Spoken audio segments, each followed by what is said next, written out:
Hi everyone, it's Linda Esposito from Be Clear with Bronchiectasis. Today's video is going to be about airway clearance, specifically talking about Dr. PJ McShane's suggestions on how to go about airway clearance as they contrast with suggestions from different institutions such as National Jewish Health in Denver. So Dr. McShane, who I very much admire and got to meet at the World Bronchiectasis Conference in New York last year, she was saying that she just loves hypertonic saline. So for her, one of the first things that she likes her patients to do is to nebulize. So first, wet down the airways. That's how she says it. Bring moisture in, help to liquefy.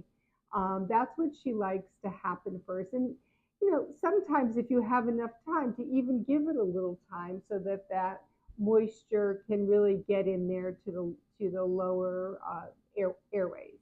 So that's her preference.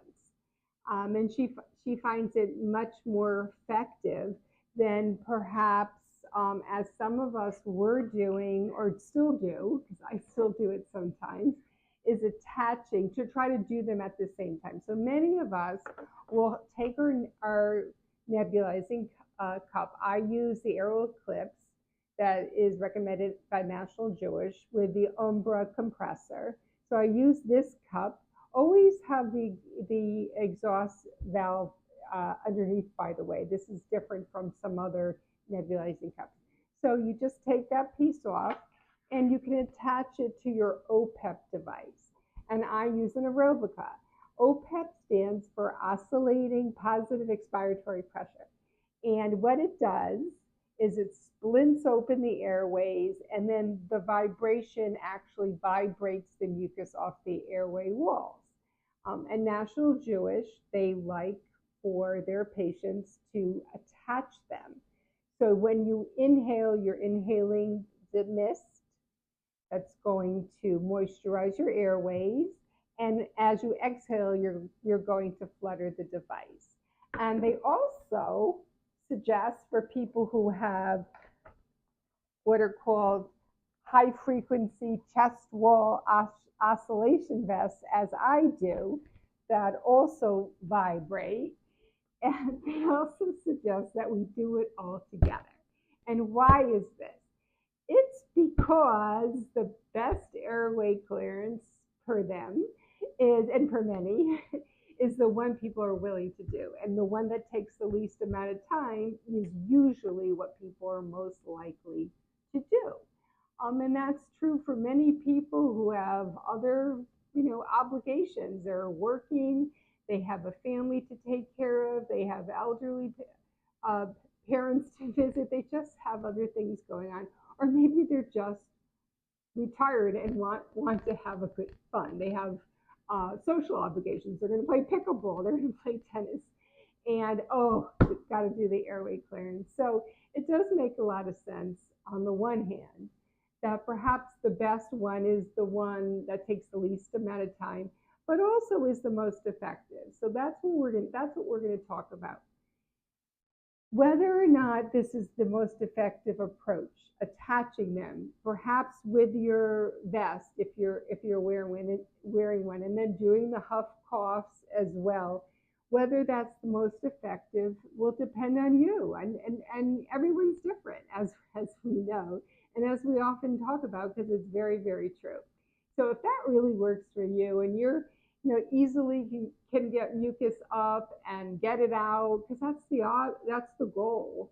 I mean, certainly we want to disturb things. We want any bacteria, pathogens in there to know they are not welcome. We're not going to have a hospitable environment. We are going to blast them with air. We're going to blast them with water. We're going to do everything possible so they're not cozy. So that's one thing that we do. And that is valid in and of itself. Also, we're trying to break up any biofilm. So biofilm is when the bacteria kind of clump together and like form an army. Nope, no army. We're going to break that army up. But in the end, what we want to do is get this stuff out. So if by doing all this at the same time, if you're affected, then as you know, I love to say, if it's not broken, don't fix it. However, there are other people, hello, I'm one of them, who really aren't that productive. And we don't know, is it because we don't have a lot of stuff in there, or is it because we're not doing the best job? And maybe it's a little bit of both. However, I know years ago when my bronchiectasis was kind of moving towards moderate from mild, there was stuff in there. And I often found that what worked for me was using the devices separately. I still use them together sometimes when I have something I got to get out and do. But often, if I have extra time, I do use them separately. And what Dr. McShane was saying, first wet everything down. And I like the analogy. And if you follow me and listen to other videos, I like my analogies. But I say, if you're going to clean your patio off, there's like schmutz stuck to your bricks or what have you, or cement. You're going to blast it with a high pressure hose. You're going to try to get that stuff off. You're going to wet it down. And that's what Dr. McShane said. Wet it down first. Then she says, as they like to say in Texas, go at it. So I had quite a few clients and just people online who perhaps participate on the Mayo Connect or on the NTM Info and Research Connect, for which I am a patient ambassador and very proud to be. But they're like, what does she mean? What are we supposed to do after we nebulize? Go at it. It's really about what works for you. And it's not even that you have to do the same thing every day. But now that it's wet down, use your Aerobika, use your OPEP device. This is what a lot of us do. Or perhaps just, use postural drainage. Now, postural drainage is putting yourself in different positions. And as Dr. McShane suggests, you can speak to your medical team, number one, to see if they want you to do postural drainage.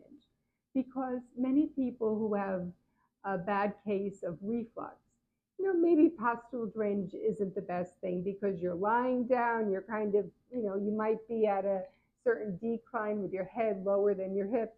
And, that could certainly increase reflux. But at a minimum, we're not going to do airway clearance right after we eat, for sure. And Dr. Hewitt, who used to be head of infectious disease at National Jewish, would say, if you're going out there to play golf or exercise, put a carbohydrate in your stomach. So that's another thing to talk to your medical team about, because a carbohydrate absorbs liquids. And when we reflux, namely, it could be certainly solids and gaseous material as well, but it's often liquid. So if you eat a carbohydrate, you kind of anchor that whatever is in your stomach there. And according to Dr. Hewitt, we'll always have 6 ounces of fluids in our stomach. But so that's just something to talk to them about. And I'm digressing a little bit, but not really, because a lot of people don't do postural drainage because perhaps doctors don't want them to. However, even at a patient conference from National Jewish, Dr. Lomash, who is an excellent physician and specializes in bronchiectasis, said many of his patients do postural drainage because they don't have serious problems with gastric reflux, and it can be very effective. And that is really how I learned to get stuff out, by either using them attached or using the nebulizing first, and then in postural drainage, using my Aerobika. And I want, you can certainly use it the traditional way, but I also want you to know that you can also use it, like, this is called in sandwich mode. Sometimes if you're like reading or something and the Aerobika is in the way, you can just turn it sideways. And you can use it in any physical position. So you could be lying on your side, you could be lying on your back, using these different positions and using the Aerobika at the same time, if that's what you want to do. I do that sometimes, but I also listen to the Autogenic drainage app on my iPhone and just listen to Kevin. He's the developer of that wonderful app, and he even rewrote the software just because it wasn't working for many of us. I listen to his voice, and I don't know, it just gets the job done. In the end, when he says huff cough, I usually get up. I'm on my bed, usually with a bolster under my butt, just to have my hips higher than my mouth, my throat. And at the very end, I roll over onto my side, I get up, I go into the bathroom, I do my huff cough, and stuff comes up into the sink. And then, maybe I do a little bit more so that I'm not clearing my throat afterwards. Because clearing your throat is also a no-no. Clearing your throat is very harsh on your vocal cords. You're banging them together. And when you bang your vocal cords together, what happens? Your body tries to protect itself by creating more mucus. So we don't want to do that.